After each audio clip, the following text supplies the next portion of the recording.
C'est quoi l'église? C'est quoi l'église? C'est quoi l'église? Qu'est-ce que c'est l'église? C'est quoi? On va nous dire que l'église est une assemblée. Oui. La réponse est bonne. Mais voyez-vous, quand on parle de l'assemblée, dans l'Ancien Testament, en hébreu et en grec, ils utilisaient le mot ecclésia, qui désigne aussi église, assemblée. Mais assemblée, quand ils l'utilisaient dans l'Ancien Testament, ça ne ouvrait pas à tout le monde. Et c'est comme nous aujourd'hui, dans les pays francophones ou encore dans d'autres milieux assurément, on parle de conseil. Quand on disait assemblée d'une nation, assemblée d'un pays, assemblée d'une ville, c'est-à-dire qu'il y avait une catégorie, certaines personnes qui étaient choisies pour siéger afin de traiter les choses du milieu. Ce n'était pas tout le monde qui rentrait là-bas.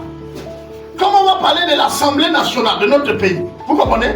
Donc si on garde le mot assemblée, ça ne nous aide pas.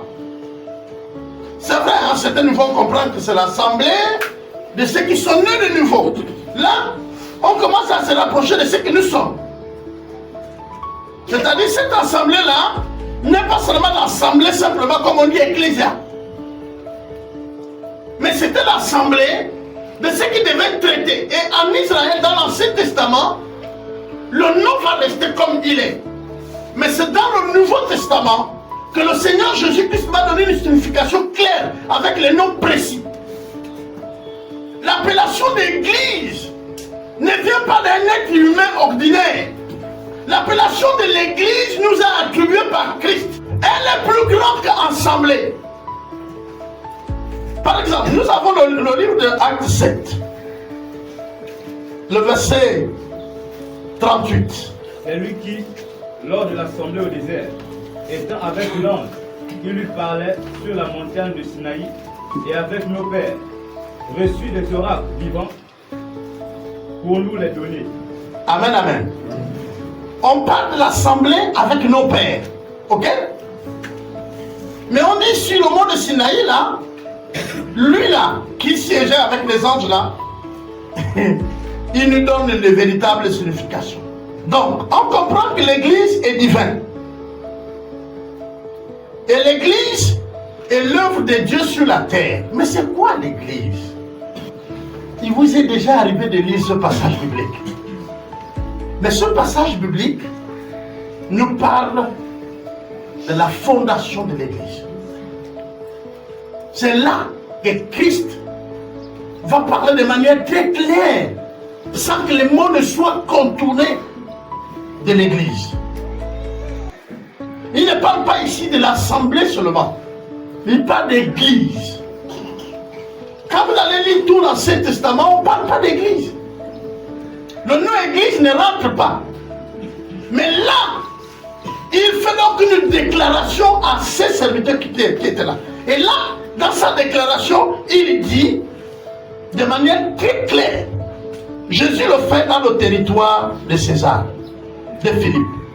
Il demande à ses disciples, on dit quoi de moi? Qu'est-ce que vous dites de moi? Qu'est-ce que vous entendez qu'on dit? Certains, tu es Jean-Baptiste, les autres, tu es un des prophètes revenus et tout. Et il s'arrête, il dit, mais vous dites que je suis quoi? Et là, Pierre prend la parole, il dit, tu es le Messie. Tu es le Fils du Dieu vivant. Il dit, sois heureux de ce que ce n'est pas la chair qui te l'a révélé. En fait, ce que tu parles là, c'est l'Esprit qui t'a donné les mots. C'est mon Père qui vient de parler en toi. Pierre va donc être donc comme content parce qu'il voit que Dieu vient de parler en lui. Mais Jésus ne s'arrête pas là. Jésus va donc à l'autre verset et de manière très claire, il continue et il fait une déclaration. Et moi, je te dis que tu es Pierre et que sur cette pierre, je bâtis mon église. Je bâtis quoi? Mon église. Sur toi, Pierre. Alors, Assurément, je reviendrai un jour pour enseigner sur les courants qui sont arrivés à partir du nom de Pierre. Il y a certains qui ont dit, sur le ministère de Pierre en tant qu'apôtre, Jésus va bâtir son église. Les autres disent c'est sur Pierre, qui était l'apôtre qui était là. Et là aussi, c'est le courant qui va aller avec les catholiques, qui vont donc dire, Pierre va être amené à Rome, lui il va le transmettre aux autres, ce qui veut dire qu'il y a aujourd'hui un saint pape, et le saint pape est la continuité de ce que Christ a laissé les clés. C'est ça la logique avec les papes que vous avez aujourd'hui. C'est-à-dire que pour eux, il y a eu Pierre, Pierre a laissé les clés à un, lui il a laissé les clés à un autre, l'autre a laissé, donc celui qui a les clés aujourd'hui du royaume, c'est le pape actuel. Mais c'est archi faux. Pourquoi?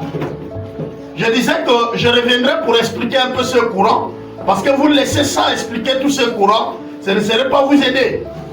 Mais nous sommes en matière de prédication, nous ne sommes pas en matière d'enseignement. Donc, ici, quand il dit, sur cette pierre, je bâtirai mon église, Jésus parle au fait de lui-même, qui est la pierre principale rejetée par le bâtisseur. Amen. Donc, il est en train de dire à Pierre, Pierre, il a le nom Pierre, il a l'apôtre Pierre. Mais lui, il est en train de lui dire, sur Pierre, sur moi Jésus, mon église serait bâtie. Regardez bien le contour de la phrase. Il dit, quel êtes-vous que je suis? Et les autres disent, prophète, tout.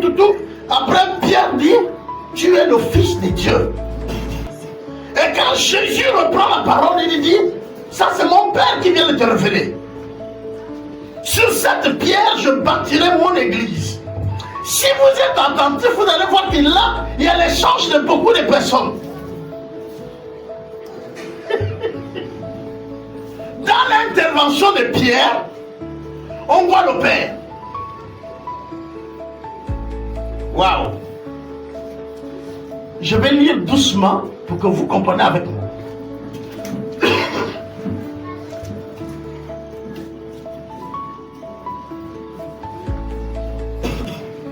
Le verset 16. Simon Pierre répondit, tu es Christ, le Fils du Dieu vivant. La Bible nous dit que qui répond ici?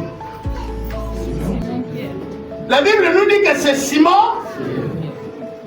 Le verset 17, Jésus reprend la parole. Jésus reprend la parole. Lui dit, tu es heureux, Simon, fils de Jonas, car ce sont pas la chair et le sang qui t'a révélé cela, mais c'est mon Père qui, dans les cieux, te les a révélés.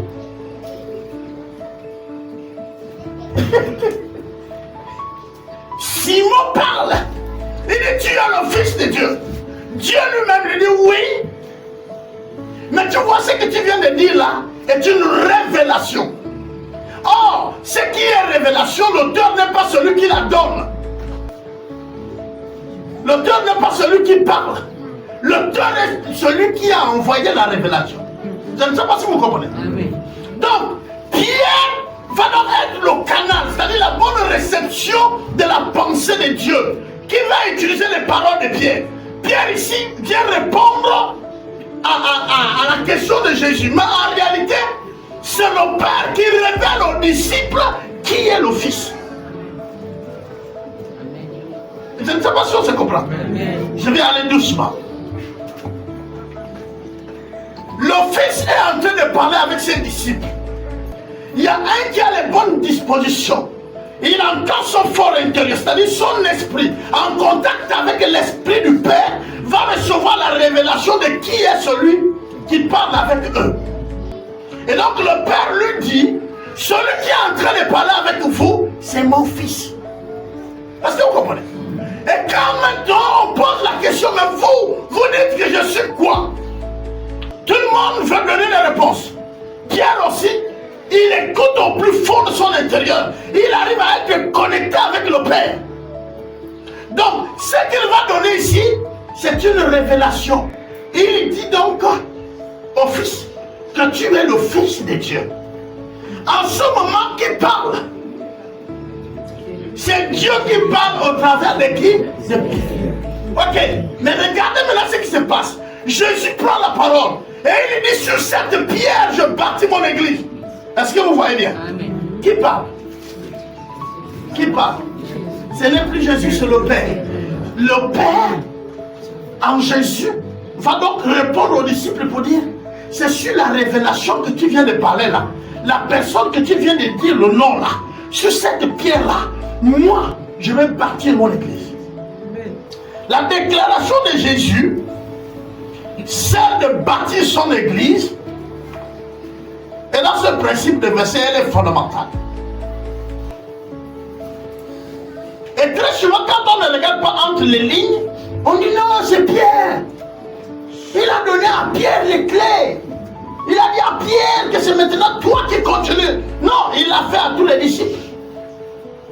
Amen, amen. Amen. Non, c'est à tous les disciples. Mais il a établi une hiérarchie dans la responsabilité de Pierre. Mais nous tous, nous lisons qu'en fait, le disciple qu'il aimait, le disciple qu'il portait dans son cœur, on connaît le nom, n'est-ce pas? Qui peut donner le nom? C'est Jean. Mais pourtant, la responsabilité du fardeau, il donne à qui? À Pierre. Celui qui la méritait. Celui qui était disponible à la révélation. Donc, après la déclaration, il y a maintenant ce qu'on va appeler le congrès.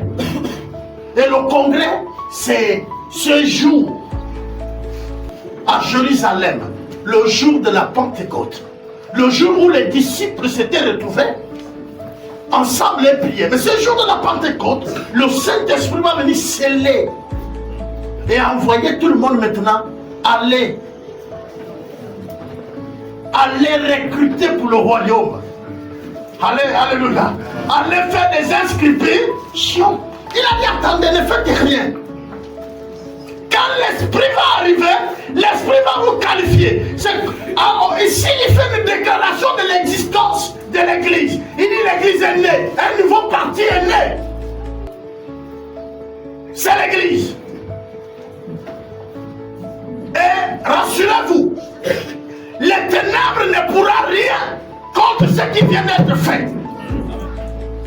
C'est ce qu'il dit au verset 15. Il dit les ténèbres, c'est-à-dire le diable avec tous, il peut réunir. Non, imaginez. Mais néant. Et c'est là où j'ai un problème avec nous les chrétiens. Oh, les démons ont bloqué l'œuvre de Dieu. Les démons ont bloqué l'église. L'église n'arrive plus à évoluer. Non, c'est votre paresse. Les démons ne peuvent pas bloquer l'église. C'est la paresse des membres de l'église. C'est la négligence des membres de l'église.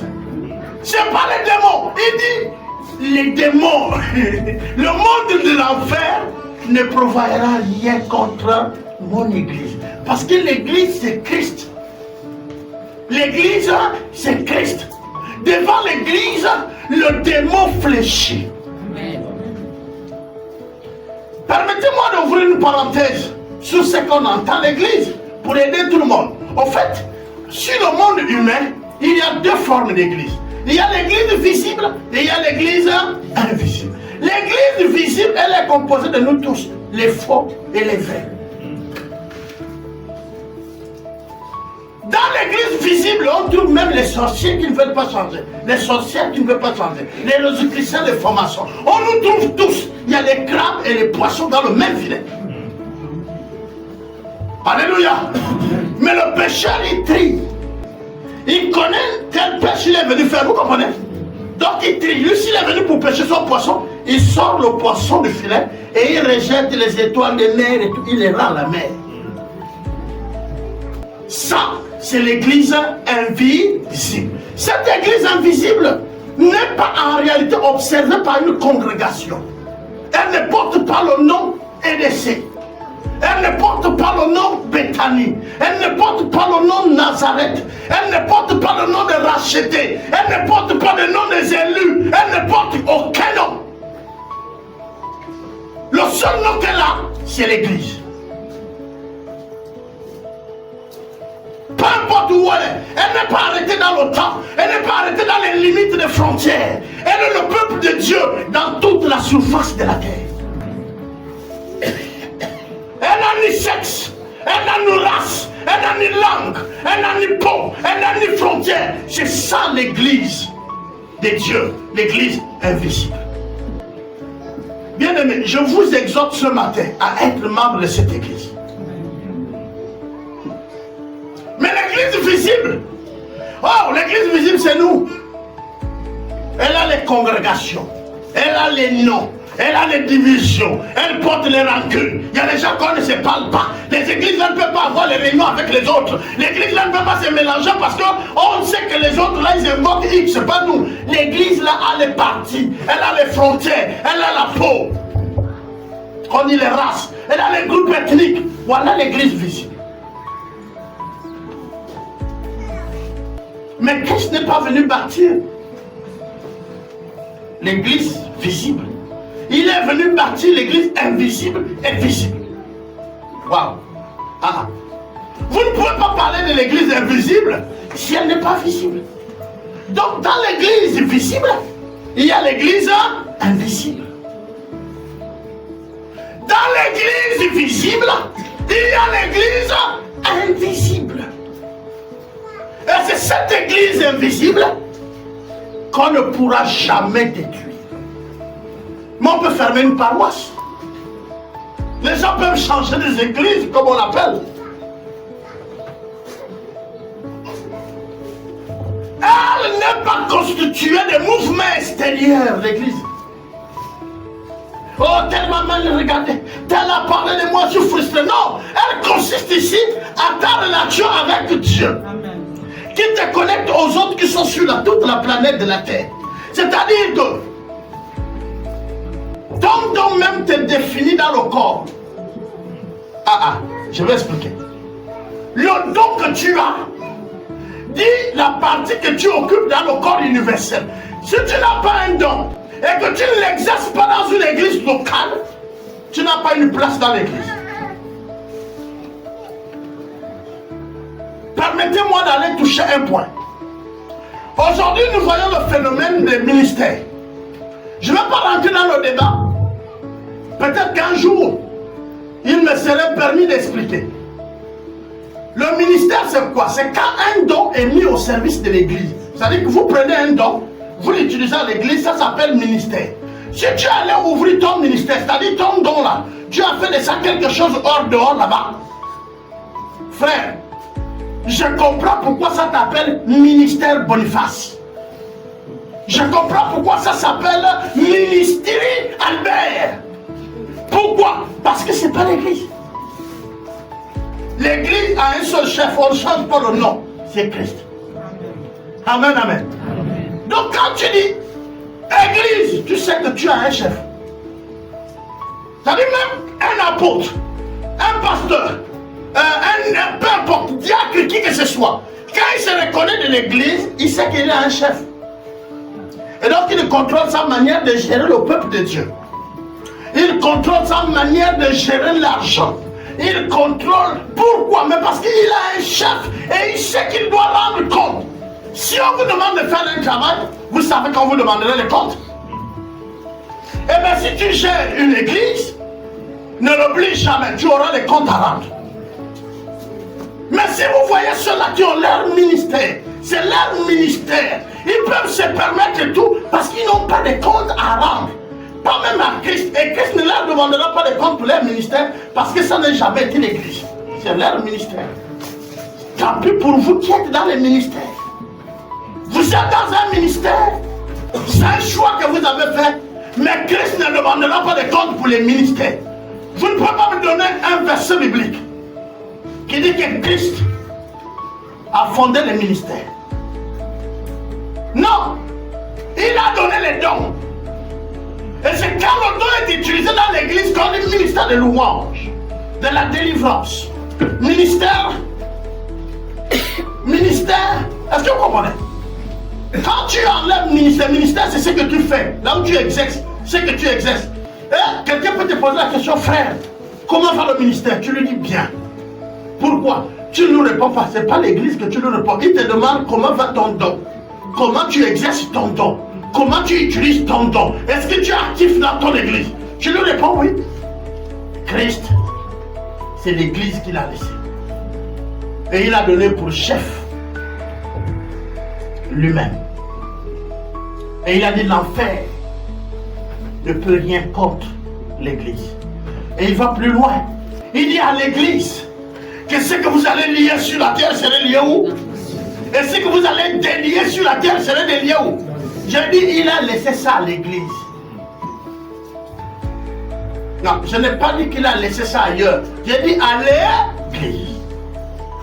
Là, je vous ai présenté l'église comme étant un bloc de plusieurs personnes. Le temps viendra où nous allons voir l'église en tant que toi. Parce que toi aussi, tu es l'église. Parce que Christ a fait sa demeure à nous. Alléluia. Mais si Christ vient habiter en nous, lui qui est la tête, nous sommes donc le temple de Christ. Nous sommes l'église. Amen, amen. Je viendrai développer ça. Bien aimé, le monde est agité. Tout le monde veut aller vite. La grande question, est-ce que tu fais partie de l'église? Cette église universelle, cette église invisible, est-ce que tu es dedans? Parce que si tu es seulement dans l'église visible encore, ce matin, s'il te plaît, tu peux t'aligner. C'est simplement naître de nouveau. C'est simplement dire à Dieu, Seigneur, je suis resté longtemps membre de l'église visible. Je ne comprenais rien. Je veux être membre de l'église invisible. Ce n'est pas un problème de la durée. Hein. Ce n'est pas un problème, je suis connu. Moi, là-bas, on me connaît, je prêche même déjà. Hein? Nicodème aussi prêchait. L'enfer ne peut rien contre l'église. C'est Dieu lui-même qui a bâti son église. Est-ce que tu es dans cette église universelle ou tu n'es pas? Si tu n'es pas, nous on aimerait prier avec toi pour t'aider à recevoir Christ. Simplement là où tu es, tu peux te lever ou lever ta main. Nous voulons prier donc avec les autres. Dans l'attitude de prière, nous voulons permettre à ceux-là qui sont dans l'église